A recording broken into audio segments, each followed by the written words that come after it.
Nu, pat tirānu nevarētu nosaukt, bet katrā gadījumā, teiksim, tas bija ļoti kategorisks cilvēks ar redzējumu par nākotni. Bērnībā to varētu nosaukt par lāstu, tāpēc, ka visur bija jābūt pirmajai. Tas bija tā kā, priekšnosacījums tēva redzējumam par veiksmīgu dzīvi nākotnē, jā, teiksim tā. Jaunībā tas ir murgainas attiecības ar pretējo dzimumu, tāpēc, ka tēvs vienmēr ļoti interesējās par izvēlētā kavaliera, teiksim, morāles principiem, nākotnes plāniem, jā. Un būtībā pieaugušā dzīvē, jā, tā jau ir kā svētība, tāpēc, ka pat labam es varu teikt paldies. Tagad es varu teikt paldies.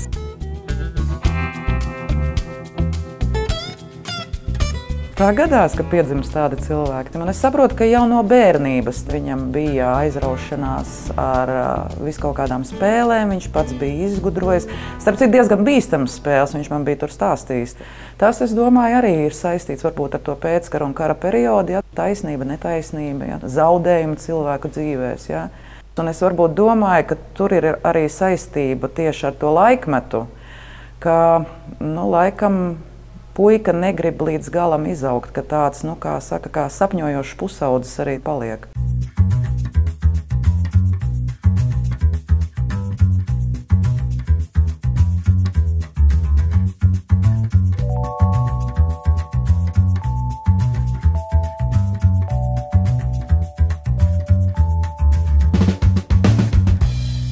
Ļoti tēvam patika vispār cilvēki, kas aizraujās ar sportu, lai cilvēks turētu sev tonusā, jā, teiksim, lai viņam būtu pietiekami enerģijas, teiksim, arī padarīt savus ikdienas darbus.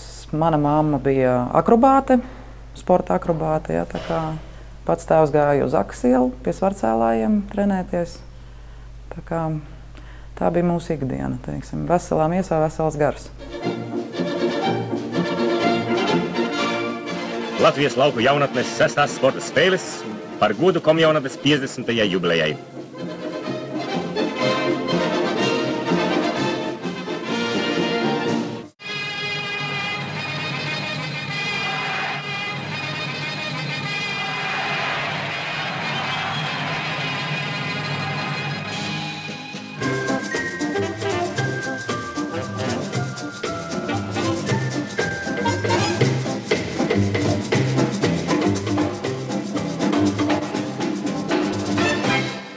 Tā paudzes kinematogrāfisti izgāja cauri, kā saka, kronikas pieredze, jeb dokumentālā kino pieredze, un Aļiks Brenčs bija ļoti labs kino žurnāli par sportu монтатājs, taisītājs.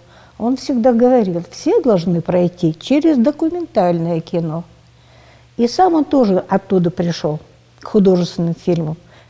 И там он уже знал, что и как, и, конечно, в голове он монтировал уже. Он знал, что он хочет и как он будет собирать вместе. Он монтажер был от хроники, от документального кино. Dinamika, kā saka, var uztaisīt kadrā iekšienē, bet dinamika arī ar montāžu var veidot un var iztraucēt tai, kas ir uztaisīta kadrā, un var to pastiprināt, teiksim. Un Aļiks bija labs montētājs, viņš juta, teiksim, tādu ritmu, un tas izpaudās arī montāžā. It kā uztais kaut kādu triku, pašam liekas, ka super, un skaties uz ekrāna, un čiks vien ir. Un citreiz kaut ko taisi, un pašam, nekas nav sanācis, un tad skaties, ko Brenčs tur ir samontējis, un tas izskatās vareni.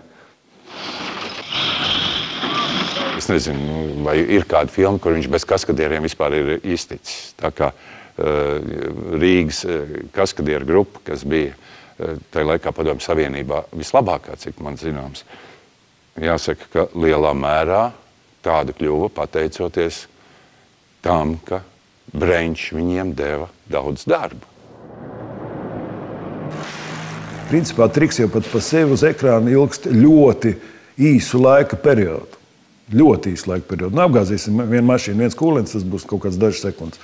Daži skatītāji zālē viņus pat neieraudzīs. Tātad, lai visu šo sagatavotu un lai mēs pievērstu skatītāju uzmanību, lai viņš ieraudzītu šīs 3 sekundes uz ekrāna, kas notiek tas pats triks, vai ne? Tādā gadījumā tiek triks palēnināts, ja? Lai tieši uzsvērtu šo. Nu, tā ir sadarbība tīra ar operatoru un režisoru, lai to visu izdarītu. Un arī dabiski atrast vajag pareizo punktu, no kurienes filmēt. Tanī laikā bija jārēķinās, ka varbūt kāds tehnisks brāķis, jo bieži vien bija filmas tehniskais brāķis. Bija. Un tāpēc tik likts vairākas kameras uzreiz, teiksim, 2, ja pat 3, jo atkārtot varētu būt ļoti grūti, teiksim, to tā. Tas bija arī Breņša filmā Krimā, Mirāžā, kad tur vajadzēs policistam vai zaldātam kaut kur krist un vēlties pa tādu kalnu lejā, tad, es jau redzēju, ka tas ir tāds, drūms moments, un te es sarunāju ar filmētājiem, kas bija, un ar Nelaiķu Ivaru Hofmanu, kurš bija kā otrais operators, strādāja, lai uzfilmē to, lai nav otrais jātaisa. Un tas bija tiešām sāpīgs kritiens, un Breņš jautāja, vai, vajag atkārtot, un tad, kad Ivars pateica, ka nevajag atkārtot, es biju laimīgs cilvēks.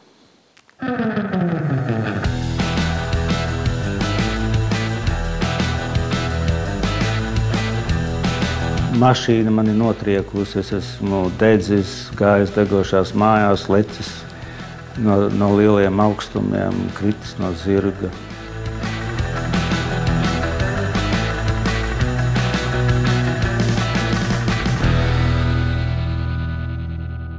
Bez azarta to nevar iztaisīt, jo par to kaut ko jau samaksāja, bet ne jau tur tāds milzīgs honorārs, kā varbūt šodien viens otrs pieprastā, tad tādas iespējas nebija. Principā viņš savu karjeru bija domājis veltīt operadziedāšanai.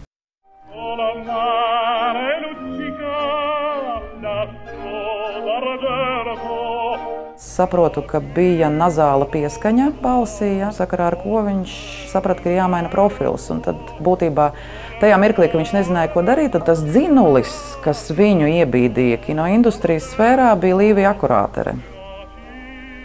Viņu bija tā kā pie smiļģi, teiksim, ievirzījusi tajā pareizajā gultnē. Vienas tādas filmas radīšanā piedalās daudzi.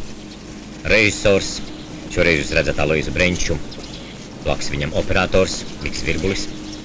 Viņš runāja vienmēr ļoti noteikti, nevīteroja kaut kā tā, kā saka, atbilstoši arī kā viņa filmas bija pietiekami, kā saka, skaidrs un dinamisks savā virzībā, tā arī viņš runāja un izturējās tā. Viņš varēja būt tāda citādā kompānijā, riebīgs un kaut kādā mazā kompānijā kaut ko tādu pateikt kaut ko, bet lielākā tā es neatminos, ka viņš lietot spēcīgus, teiksim, mātes vārdus. Ne. Viņš varēja spēcīgi izteikties, bet bez lamu vārdu lietošanas. Man viņš vienreiz tajā studijā ieraudzīja, kad es biju kaut kā tā īpaši safifojusies, sapucējusies, jā. Viņš teica, jā, jūs arī te esiet, jā. Man no viņa bija baila, jo man ir tāda stresa sajūta sadarboties ar cilvēkiem, kuri varbūt būs skaļi, ar skaļiem vārdiem kaut ko. Bet viņš izrādās, ka nav tāds. Šajā pasaulē, kur tik daudz steigas, mums katram jāatrod savu vietu. Un kur tad ir mana vieta? Es biju tikko atnācis no armijas dažas dienas, un man vajadzēja izņemt honorāru savu. Un es atbraucu uz kinostudiju pēc naudas, un man nogāja garām Breņš. Un pēc brīža, ka es jau to naudiņu savu biju saņēmis, nāca filmas aktieru režisore, un momentā man pie rokas un aizved uz Breņša kabinetu un teica, visu, tev jānāk uz provēm, jauna filma, top dubultslasts. Breņšam bija tāda īpašība, ka, ja viņam patika ļoti. Un ja nepatika, viņam arī nepatika ļoti. Un es viņam mirklī iekritu acīs, un tā es pavisam viegli smaidot tiku savā pirmajā filmā pie Breņķa? 74. gada beigas, 75. gada ejot, Aļiks piedāvāja strādāt pie savas krimināla filmas Paradīzes atslēgas. Režisors Alois Breņķis un operators Rihards Piks, bijušie kino kronikas darbinieki, Rīgas modes namā uzņem savas jaunās aktieru filmas kadrus. Es izlasīju scenāriju un piekrītu, un tā mēs sākām strādāt. 79. Pie filmas Rallijas. Viņš teica, sāk taisīt ralliju. Tā bija man pirmā filma. Te jūs redzat, kā tiek uzņemta mūsu jaunā krāsainā platekrāna piedzīvojuma filma Rallijas. Es biju direktors stažieris. Viņš bija pirmais cilvēks, kurš mani izveda pa studiju. Tiešām viņš bija pats pirmais. Un tā es paliku visu atlikušo mūžu.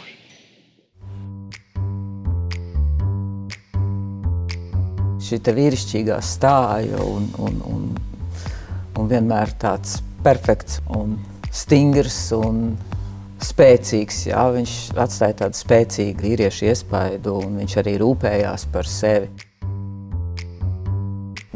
Uzvalki pēc pasūtījuma, jā. Ko varēja tajos laikos, jau neko nevarēja izņemot, kā šuvēja labu noangažēt. Bet jā, pēc tam viņš atkal pārgāja uz tādu neapolitāniešu stilu. Viņam ārkārtīgi patika vispār Itālija, ārkārtīgi viņš, kā jau ar operu mūziku aizrāvās un tā tālāk, un viņam neapolitāniešu tautas dziesmas ļoti patika, un viņam obligāti bija tas neatņemamā sastāvdaļa, tas kaklautiņš, jā, teiksim, lai drusciņi tādā itāļu mafiozo stilā, teiksim. Pirmkārt, viņš bija džentelmens, tā. Viņam kā normālam džekam, viņam patīk dāmas, viņš teica kompliments, tā bija uzmanīgs pret дάμам un tā tālāk tā. Утро начиналось с того, что я уже ждала его, но заходил в группу и потом шел ко мне в монтажный цех. Это довольно далеко. И всегда начиналось с того, что он всегда мне целовал руку. Не просто говорил «Здравствуй, Тамара», а всегда поцеловал. Для женщины и молодой это было приятно.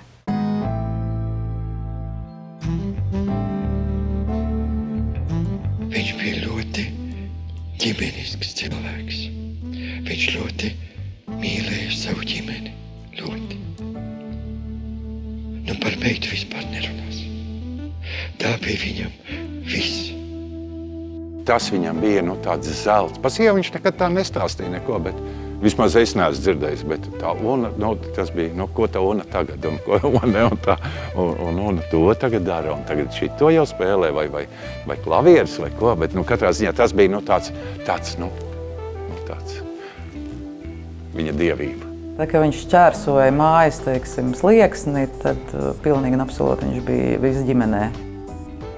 Tas ir vecā paudze, vecā kaluma vīrietis, kurš uzskatīja, ka viņam ir jābūt kā mūra sienai, aiz kuras vispārējā ģimene var patverties. Jā. Un būtībā tā, ka man bija 15 gadi un mums, teiksim, rietumu kultūra ienāca arī vairāk vai mazāk, jā, teiksim, tad attiecībā uz tā rakstura seriāliem, ko mums rādīja, jā, tur Santa Barbara, jā, teiksim, tā tālāk, viņam vienmēr bija piezīme par to, ka viņš nespēja izprast, kā vispārībā cilvēkiem ģimenē var būt kaut kādi vienam no otra noslēpumi, kā kaut kādas intrigas var notikt, ka ģimene tas ir kaut kas svēts, neaizskarams un būtībā ģimenē cilvēkam ir jābūt tādam, kāds viņš ir patiesībā. Es ierodu uz filmēšanas laukumu un Breņķis stāda priekšā savu sievu. Viņš saka, Asja, sa Severnē Osetija. Saprotiet, Severnē Osetija. Jo es pats tur 4 gadus biju Kaukazā, es zinu, ko tas nozīmē. Tas viss ir ļoti tāds slidens jautājums, un tur, tas ir tās Kaukazas īpatnības, bet tas man ļoti patika, viņš teica, Asja sa Severnē Osetija. Cik tēvs vīrišķīgs, ja, tik mamma sievišķīga, mierīga, ņemot vērā viņas izcelsmi, tautību, es saprotu, ka viņai tas arī ļoti grūti ir nācis, ja, bet katrā gadījumā, jā, viņa spēja sevi organizēt, Viņas izteikums vienmēr ir bijis, ka savaldība ir sievietes skaistākā rota. Šo kosmosu man nav izdevies sasniegt, ja, un laikam arī nekad neizdosies.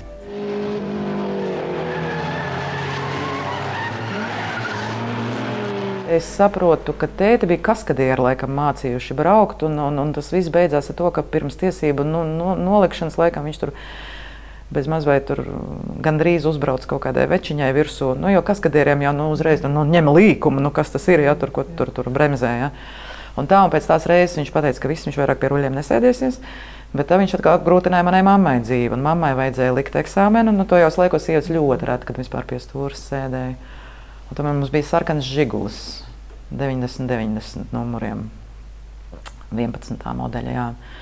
Bet mamma nebija laimīga par to, teiksim, savu nastu, ka viņai jāsoš pie stūres, jo katru reizi, kā tikai mēs iesēdāmies tajā mašīnā, tētim sākās tāda kā nopratināšana.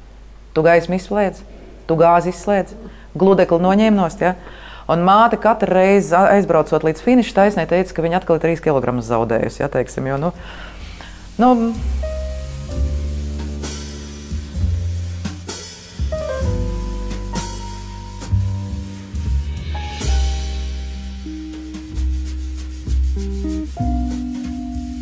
jā, tādi ģimenes svētki vienmēr bija ar Lorencu ģimeni kopā.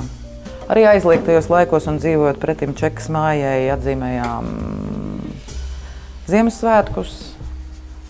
Tāpēc man dažkārt ir, teiksim, svešs to cilvēku stāstījums, kuri stāsta, ka padomju laikos viņi nevarēja eglīti atļauties, teiksim, Ziemassvētkos un tā tālāk. Mums eglīti vienmēr bija vēl pirms jaunā gada uz Ziemassvētkiem. Vazdiks nāca, viņš bija salatētis, ja, ļāva raustīt viņai bārdas. Pieprasīja šņabi tējas vietā, jo salatētis savādāk var izkust no karstas tējas.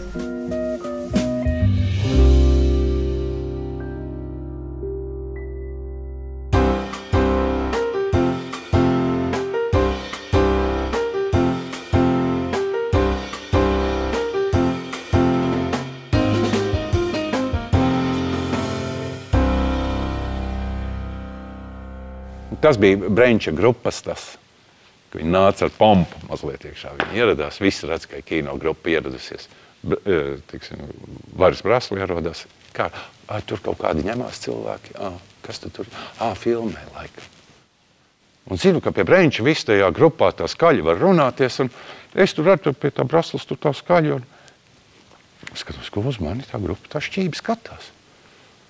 Beigās viens nāk klāt un saka, pie Vara Braslas izsičukst. Man tāds kauns.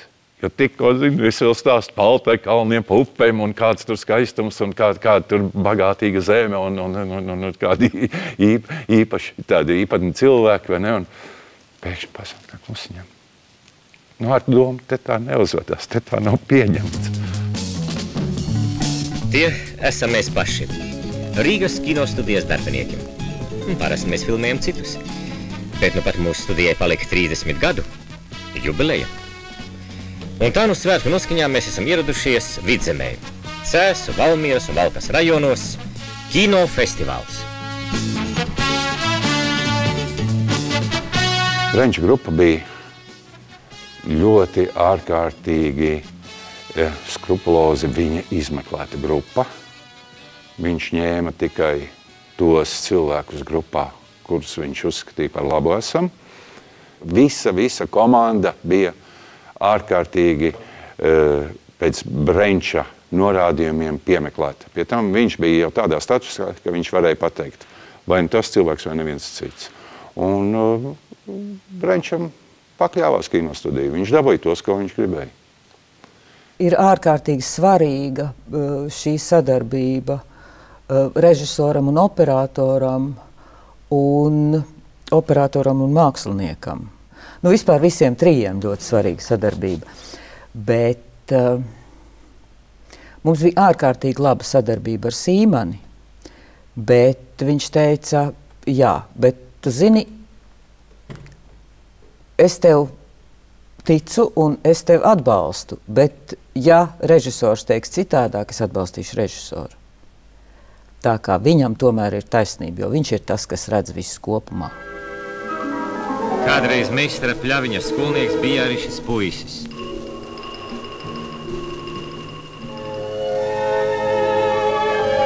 Tagad Rīgas kinostudijas operators Dāvis Sīmanis rūpējas, lai mehāniķiem būtu ko rādīt. Līriskam skatam, līriskam kadram tika pieaicināts Dāvis Sīmanis, teiksim. Arī Jānis Mūrnieks, viens no viņa topa mīļākajiem kinooperatoriem. Gvido Skulti vairāk tādām spraigāk sižeta filmām. Ja mēs runājam par skaņu operatoriem, tad tur viennozīmīgi Viktors Ličevs, ja, teiksim, bija viņa favorīts. Bet par komponistiem, jā, līrikai vairāk Raimonds Pauls, teiksim, Ivars Vīgners, teiksim, arī spraigāk sižeta darbiem. Tā kā es domāju, ka jā, tā izvēle vairāk bija saistīta tiešām ar to redzējumu, kādai ir jābūt filmai un kādā nozarē, kurš no speciālistiem labāk orientējās.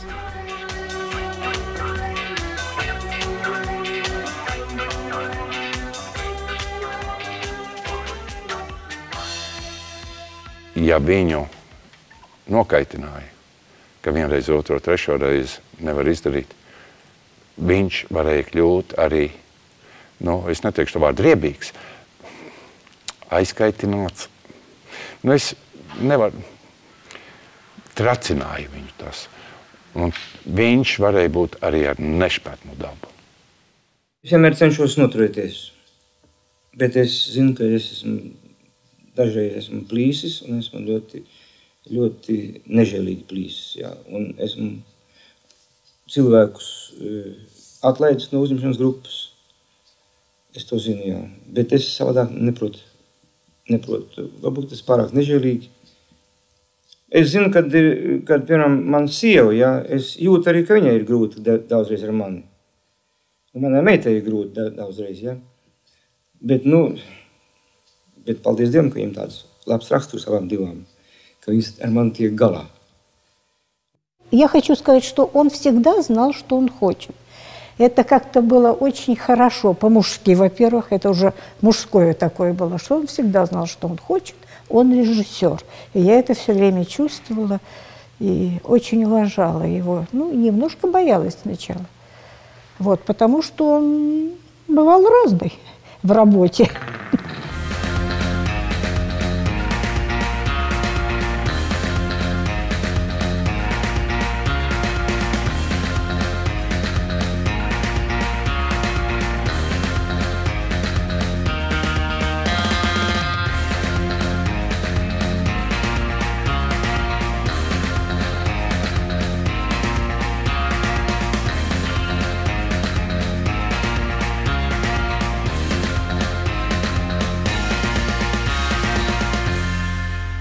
Tas bija depresijā. Tai sieviete ir jāpaņem šautene no mašīnas, jāizkāp ārā un jāšauj ģirķakoļos. Tas viss ir jādala vienā kadrā. Sabot, un viņa bieži vien aizmirsa uzvilkt to gaili. Tagad viņa jāsāk šaut, viņa neiet. Akal nākošo dubli. Un tad ko darīja? Uzvilka gaili, un viņa ņēma ar uzvilktu gaili. Protams, nospiedās gailis un šāva mašīnā. Un tam operatora asistentam bezmaz te pie auss grieztos trāpītas šāviens. Apdega mašīnai jumts. Tā gan Breņš lec uz pannas. Bija filmēšana Plaskavā. Braucu neapkurinātā vilcienā, kupejā, bet ar kažoku mugurā un pārsals ierodos Plaskavā. Brokastis nekādas nav, ir tikai ķīmiskā kafija, dzērvenes cukurā, un man uzcepa 9 olas bez maizes, bez nekā. Es apēju 9 olas, izdzeru kādas 6 kafijas, dzērvenes cukurā ieedu un uz filmēšanu. Un es biju šitāds kaut kāds tāds ragā gandrīz sasals, un viņam bija aizdoma, ka es esmu dzēris. Un viņš mani dzina. Un es nesaprotu, kāpēc, tur ir kādi, 300-400 metri jāskrien, kaut arī zinu, kamera neņem tik daudz. Man būtu jāskrien pilnā elpā kaut kādi 40 metri. Viņš mani dzina no tāluma līdz tālumam. Prieni, stāvi! Turi viņu! Tā! Mihailov, aizturi viņu! Pie tam man bija ļoti nērts kostīms, man zābaki, kas krita nost. Es nevarēju paskriet tā, kā viņam vajag. Un es jūtu, ka viņš mani čakarē. Reizes 7 mēģinājums. Un reizes 5, 6 skrējiens. Pilnā ātrumā, cik vien var. Un tā es nogāzos un man izsauc ātrā palīdzību. Tad Brenčs nobijās. Viņš bija paprasījis kaut kam, viņš nav dzēris. Nē, viņš nav dzēris. Tad Brenčs bija pārbijies, viņš pārtrauca visu filmēšanu, kaut ar tur bija 100 cilvēku masas skati sadzīti, kuriem visiem jāmaksā naudu, bet filmēšana tiek pārtraukta. Es saku, nē, es tūlītās atjēkšos un varu turpināt. Nē, nekādā gadījumā. Tad viņš man atvainojas, viņš teica, es domāju, vai tik tu neesi dzēris. Ja viņu drīkstētu tā raksturot, es vairs neatceros, kā sauc tos buldogus, kuri tikai vienreiz ieķerās iekūšos un nelaiž vaļā žokļus. Dalojs bija tāds, viņš vienreiz ieķērās un visu viņš vaļā vairs nelaid. Kamēr bija filma gatava.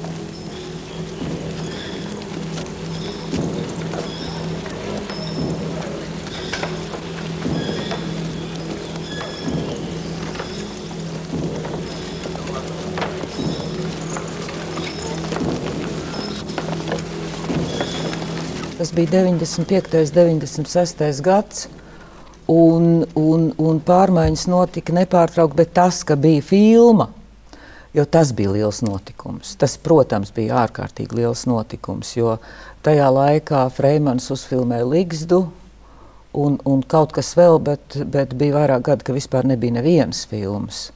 Tik filmēta kāda dokumentālā filma, bet spēle filma. Bez tam arī tēma bija ļoti interesanti un aizraujoši. Jā, es gribu taisīt reliģiozu filmu. Kāpēc? Tāpēc, ka tur ir cilvēks atteicies no savu pašlabumu. Viņš dzīvo kādas daudz augstākas idejas dēļ. Viņš ir tīrs, viņš ir godīgs, kas ir ļoti svarīgi. Un lūk, tādam cilvēkam tad var iet līdzi. Un tad viņš arī ar savu morāli, ar savu personību arī tevi iespaido. Tu viņam tici, tu viņam pakļaujies un tu viņu saproti. Tāpēc, ka viņš ir tīrs, godīgs, viņš ir upurējies tevis dēļ, jeb citu dēļ. Viņš tad, lūk, var veidot dzīvi, kā to veidoja Jēzus Kristus, kā to ir veidojuši daudzi reliģiozi cilvēki šajā gadījumā, kā tur ir veidojuši daudzi mākslinieki. Viņš mūsu tajā kopdarbības laikā jau vairāk kārt bija teicis, vecais, es visu laiku detektīvs, detektīvs, detektīvs. Viņš saka, bet tu zini. Detektīvs, tas ir man darbs. Bet es esmu parādā. Viņš saka, liela parāda. Baznīcai. Un kamēr es esmu dzīvs, viņš saka, man ir jāpaspēj iztaisīt filma vēl par baznīcu, par ticību.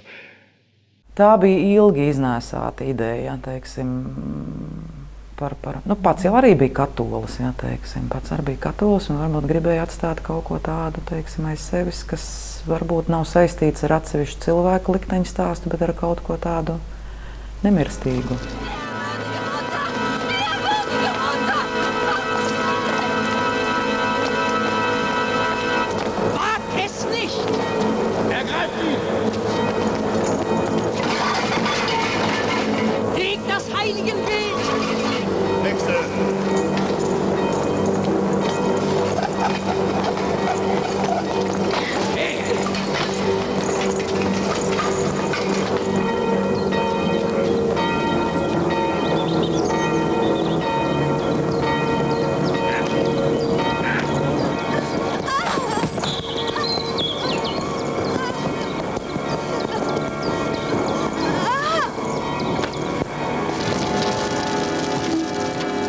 šitas viss ir kaut kā tas, kāpēc tā filma, pēc tam jau, tā, kad tu pēc kaut kāda laika, tā, kad tu es viņu noskatījos, un man šķita, ak, Dievs, cik kaut kas ļoti savādāks, ko viņš līdz šim ir darījis. Kaut kas, pilnīgi, tik kardināli kaut kas pretējs, ja? Kas tas ir? Tā ir kaut kāda, es nezinu, nodeva, tā ir kaut kāda, nezinu, paldies, vai tas ir, kas tas ir, es nevaru pateikt. Nākošais viņa projekts bija opera. Operas filma. Es neatceros, kuru operu viņš bija izvēlējies un iecerējis, bet tā bija opera, un es domāju, ka viņam bija tāda, iekšēja vēlme varbūt arī citas tēmas risināt, bet tieši kāpēc, tas ir jautājums viņam. Der Mensch soll doch frei sein. Frei?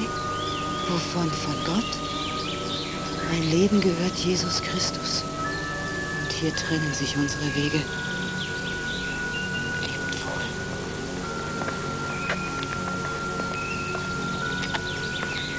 Aber ich? Was soll ich dann jetzt tun? Protams, tajā jaunībā man viņš šķita pa lēnu. Tagad man viņa vairs nešķita lēna. Tad man viņš šķita kaut kas tik ārprātīgi lēns.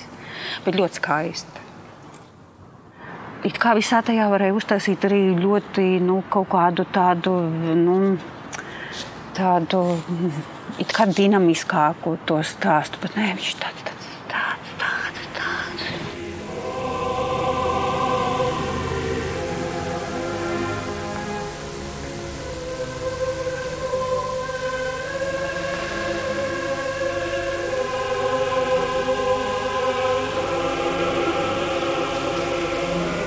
Man liekas, viņš to uzskatīja grūti vispārībā pateikt. Varbūt tas ir kaut kas tik sakrāls, ar ko viņš īstenībā tā nedalījās nemazam. Ja? Varbūt kaut ko jau paredzēja. Varbūt jau kaut ko juta, un tas bija, tā kā, es nezinu, tā kā jau tāds, pēdējais, teiksim, darbs, kas bija veltīts tieši garīgajai sfērai, kas, tiešām ir vairāk saistīta ar to dzīvi pēc dzīves. Un arī bija Anna un Una bija līdz mums uz Austrijas filmēšanu, un galvenais, ko mēs redzējām, kā Brenčs mīl savu Unu, kā viņš mīl savu meitu. Viņš, protams, viņu pieskatīja, un kurš kuru komandēja brīžam, jebkuram bija spēcīgākais vārds, tad tas nevienmēr bija Brenčs, bet katrā gadījumā tas, ka viņš viņu ārkārtīgi mīlēja, tas bija redzams no rīta un vakarā un katru mīļu brīdi.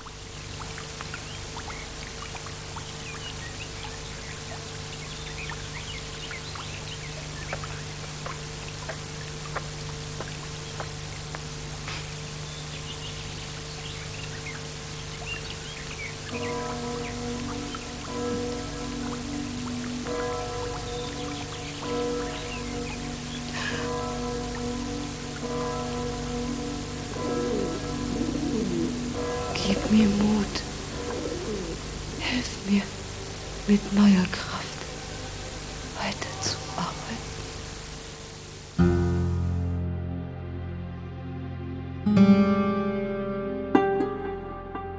Es biju pilnīgi beiguši strādāt. Banda bija jau beigta, Andi jau bija prezentēta, Andi jau bija atdota, viss ar Andi izdarīts. Tad mēs tā sēdējām viens otram pretīm. Viņš teica, vecais, man tev liels paldies. Es teicu, par ko tam man? Jūs jau viss izdarījāt. Viņš teica, nē. Viņš saka, esmu visu mūžu strādājis. Kīlu taisījis. Nezināju, ka var šādi taisīt filmas.